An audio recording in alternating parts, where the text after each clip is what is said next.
So I read up about the opportunity and I saw that it was quite amazing, about entrepreneurship. I was always someone passionate about entrepreneurship, so I thought, let me see what this is and let me apply. I endured through the long application form, the 17 pages. It really took me some time. I first did it in pencil to try and get everything, precise and how I wanted it, then rewrote it in pen, sent it in. I didn't know much about the foundation, let me be honest.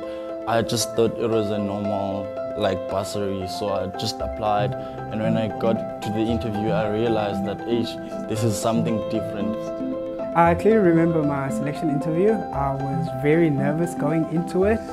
It was my very first interview. I cried in my interview. I mean, who cries in an interview? That's just not, it's not gonna work. And Apurv was so lost when I started crying, he just didn't know what to do. In that moment, I was everything to them. No one else mattered, and that was just amazing for me.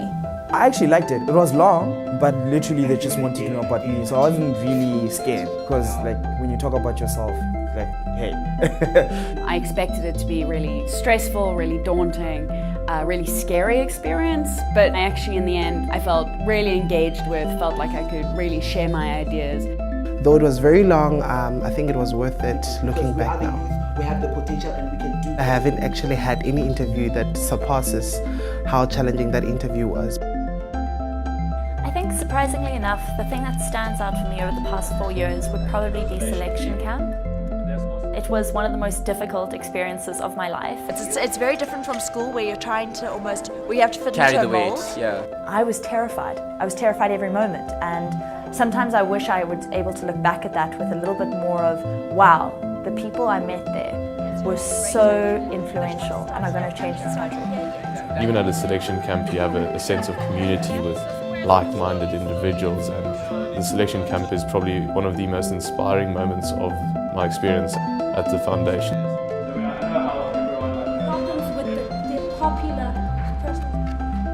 It was really tough, and I got stretched further than I ever thought I would be stretched, and I was shocked at how much I learned in such a short space of time.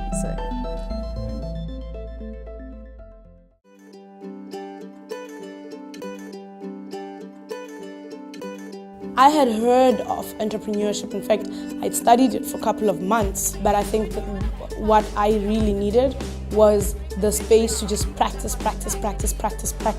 And over the last 4 years, I've had the practice of finding inefficiencies and coming up with solutions for them. So entrepreneurship for me before I came into the foundation was always just about making money. If somebody was making money on their own, they were some form of entrepreneur. But entrepreneurship is not that. Entrepreneurship is changing people's lives. There's been moments when I've doubted whether I'm an entrepreneur or not. I'm an aspiring academic, but that doesn't mean that just because it's in the academy, there's no room for entrepreneurial mindset. Entrepreneurial mindset is always thinking of innovative stuff.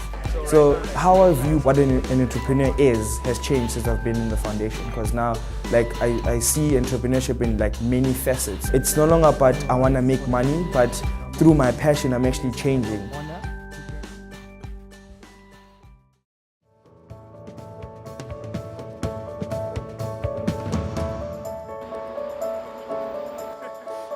What stood out for me at Connect event was just putting myself back and allowing my peers to run the conversations. But then I also got to realize that sometimes I don't have a lot of patience. Working in a large group is difficult. We're all leaders, and that's where the problem comes with who do we listen to.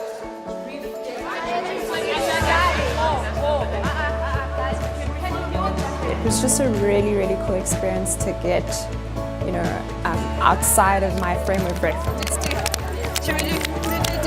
I enjoyed interacting with the kids and getting to know them and actually seeing that the way of life is so different, but at the same time we can connect over basic things like dance, song, drama. It was fantastic. Kids lighten me up. So just the fact that we were going to deal with young people really got me excited. And I think that's what gave me the energy to participate in the level that I participated in at Connect.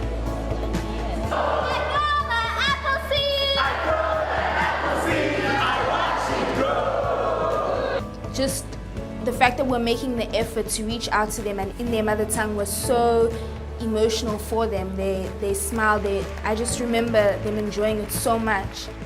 We took 2 or 3 kids aside and we just had a chat, and it was just amazing for me just to listen to these kind of problems and these challenges that these kids deal with. I definitely started really meaningful and great relationships and being able to positively impact the children. It was great to see their faces light up, and I do believe that Connect Camp was the beginning of what I hope will be a long journey of me seeking to make a positive impact specifically on the youth of our country. So we sat around the fire. It was very informal and it was very personal, and we had to share with each other our defining moments. And from that, we're able to get to know each other from a very deep place. That's the moment where our year group became a community, and it will stick with me forever. It was an opportunity where I really got to engage with the people that were part of my community, and I really got to understand what it was that had made those people who they were and the kinds of experiences that they'd gone through. Even though people are from completely different backgrounds and have completely different ideas, we can still have the same vision of trying to make this place better.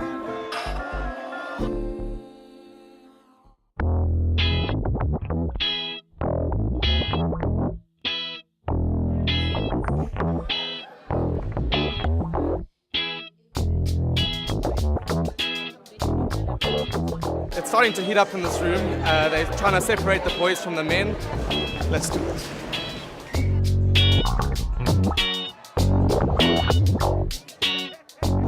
For me, I think Jamboree has taught me it's not really about the idea, but actually partnering with other people and ensure that that idea is actually sustainable.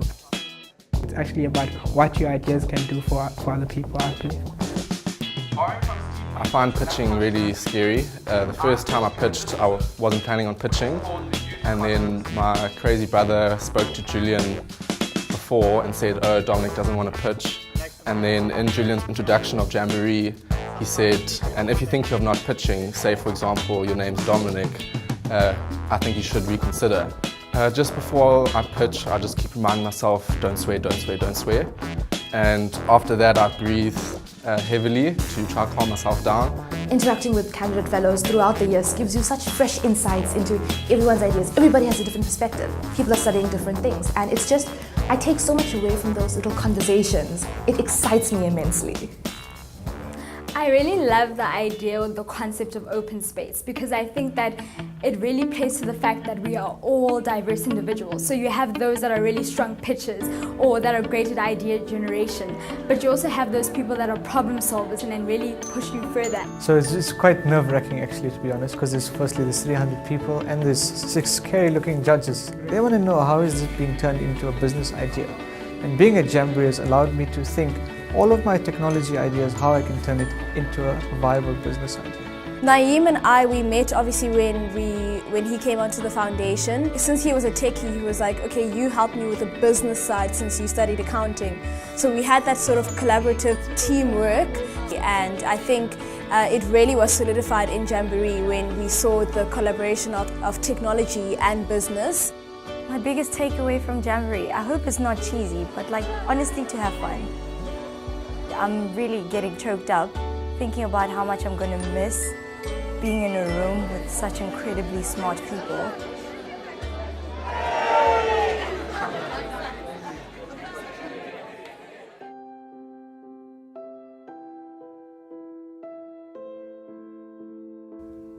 I think the foundation is putting a whole bunch of crazy people with different ideas into the same room, mentored by other crazy people with different ideas, and trying to achieve one vision to make South Africa a better place.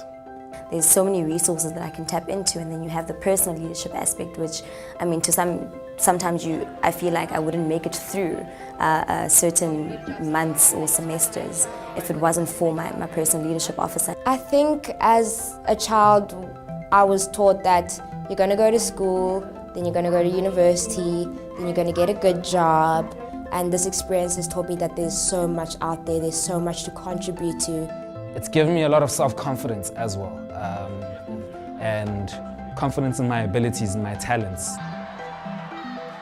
You know, I was always the bubbly person, I was the tigger in the room. I remember that's how I defined myself. But I had to learn there's a time for joking and there's a time to be serious. And that's a distinction that I didn't know then, and it's a distinction that I know now. For me, it's just starting, because the relationships that you've built in the last 4 years is what we're going to keep referring back to, and is what's going to help us to grow and move this country. Like, the foundation has changed my life, not just financially, but the people that I've met, the way I think. I can honestly say I've made some of my best friendships here. It feels quite daunting to leave the community we fostered over the past 4 years. It's only in my 4th year that I'm realizing everything that's been, planted into me, and now I feel that I have a clear direction of where I'm going. But I've built such great connections with everybody that it's not the end of our path together. We'll be meeting each other. Some of us will be the president, some of us will be the ministers, some of us will own big companies. One day it'll be really nice to get together and act like fools all over again.